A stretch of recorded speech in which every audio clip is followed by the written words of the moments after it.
आदाब। पूर्वांचलनामा Urdu YouTube channel में आप सभी का खैर मकदम है। मैं हूं आपका मेज़बान अशफाक और आप देख रहे हैं प्रोग्राम मतलब की बात। अखिलेश की साख दांव पर। मौजूदा लोकसभा इंतखाबात समाजवादी पार्टी के सरबराह अखिलेश यादव के लिए बहुत अहम है, जो उत्तर प्रदेश के वज़ीर आला थे। एक तरफ पार्टी के बानी मुलायम सिंह यादव की गैर मौजूदगी में पूरे यादव कबीले की साख को संभालकर पार्टी को मजबूत करना, दूसरी तरफ सबसे बड़ा इत्तेहादी होने की वजह से इत्तेहाद की साख बचाने की भी पूरी जिम्मेदारी भी उन पर आयद होती है। सियासत में हिज़्ब इख्तिलाफ की जमातों का इंडिया इत्तेहाद अखिलेश यादव पर है।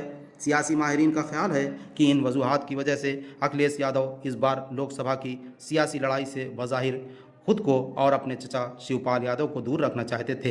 हालांकि अखिलेश ने बदायूं सीट से अपने चचा शिवपाल यादव को उम्मीदवार बनाया था, लेकिन चचा शिवपाल यादव ने बाद में उनकी जगह अपने बेटे आदित्य यादव को पार्टी उम्मीदवार बनाया। वहीं ना चाहते हुए भी अखिलेश यादव को कन्नौज से ऐलान करदा पार्टी उम्मीदवार तेज प्रताप यादव की जगह खुद को पार्टी उम्मीदवार बनाना पड़ा। ताहम शिवपाल ने किसी इलाके से कोई दावा नहीं किया। सियासी माहिरीन अखिलेश यादव के इलेक्शन न लड़ने के प्लान को एक पुख्ता सियासी अमली समझ रहे थे। उनके मुताबिक अखिलेश उम्मीदवार के तौर पर साइकिल चलाने के बजाय उनका हैंडल पकड़ने की जिम्मेदारी लेकर एक समझदार सियासतदान की शनाख्त जाहिर करने वाले थे।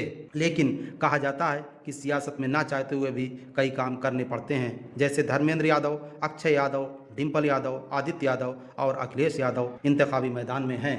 पिछली बार अखिलेश यादव ने आजमगढ़ से लोकसभा इलेक्शन लड़ा था।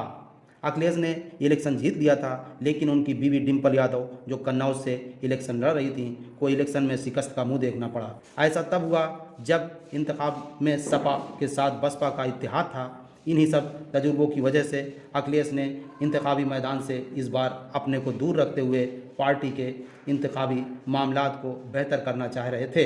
उनका मानना था कि अगर वो खुद इंतखाब लड़ रहे होंगे तो उन्हें अपने इलाका में ज़्यादा वक्त देना पड़ेगा, जिससे दीगर इलाकों के लिए वक्त निकालना मुश्किल हो जाएगा। यूँ तो अखिलेश के सियासी सफ़र की शुरुआत सन 2000 में कन्नौज लोकसभा ज़िमनी इंतखाब से हुई थी। इस इंतखाब में वो कामयाब रहे और 2004 में अपना इंतखाब भी कन्नौज से ही लड़ा। इसमें भी उन्हीं की जीत हुई। सन 2009 के लोकसभा के इंतखाब उन्होंने कन्नौज और फिरोजाबाद से लड़ा और दोनों ही जगहों पर उन्हें कामयाबी हासिल हुई। सन 2012 में उत्तर प्रदेश के वज़ीर आला बनने पर उन्होंने इस्तीफ़ा दे दिया। इसके बाद वो बाज़ाब्ता तौर पर उत्तर प्रदेश के कानून साज काउंसिल के रुकन बन गए। सन 2014 का लोकसभा इंतखाब उन्होंने नहीं लड़ा। इसके बाद सन 2019 में इलेक्शन और कामयाबी दर्ज की। इलेक्शन में अखिलेश भारतीय जनता पार्टी के उम्मीदवार और मारूफ भोजपुरी फिल्म के अदाकार दिनेश लाल यादव निरहुआ को तकरीबन 2.5 लाख वोटों से शिकस्त दी। सन 2022 में अखिलेश यादव मैनपुरी की करहल असेंबली सीट पर एमएलए मुंतखब हुए। उस वक्त अखिलेश यादव असेंबली में अपोजिशन लीडर हैं। अखिलेश का मानना है कि अगर इस इंतखाब में इत्तेहाद को बहुत हौसला अफजा नताइज नहीं मिले तो वो अपोजिशन की सियासत करते हुए अपनी तस्वीर अपोजिशन लीडर के तौर पर बरकरार रखेंगे। चचा शिवपाल यादव की हिकमत अमली भी ऐसी ही है।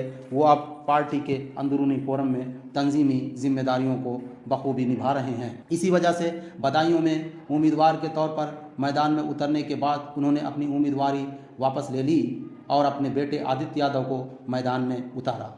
शिवपाल ने गुज़िश्ता इंतखाबात फिरोजाबाद से अपनी सियासी पार्टी प्रगतिशील समाज पार्टी की जानिब से लड़े थे। इस इलेक्शन से यादव कबीले का एक नया मसाबात भी देखा जा रहा है। लोकसभा इंतखाबात में हिस्सा लेने वाले यादव ख़ानदान के तमाम पार्टी उम्मीदवारों की उम्र अखिलेश यादव से कम है। ऐसे में इस बार अखिलेश यादव ऐसे मुमताज़ नतीजे के ताहां हैं कि उनकी इज़्ज़त व हुर्मत की लाज बची रहे। आज इस प्रोग्राम में बस इतना ही। आगे फिर मुलाकात होगी इसी प्रोग्राम में, इसी चैनल पर। तब तक के लिए खुदा हाफिज़।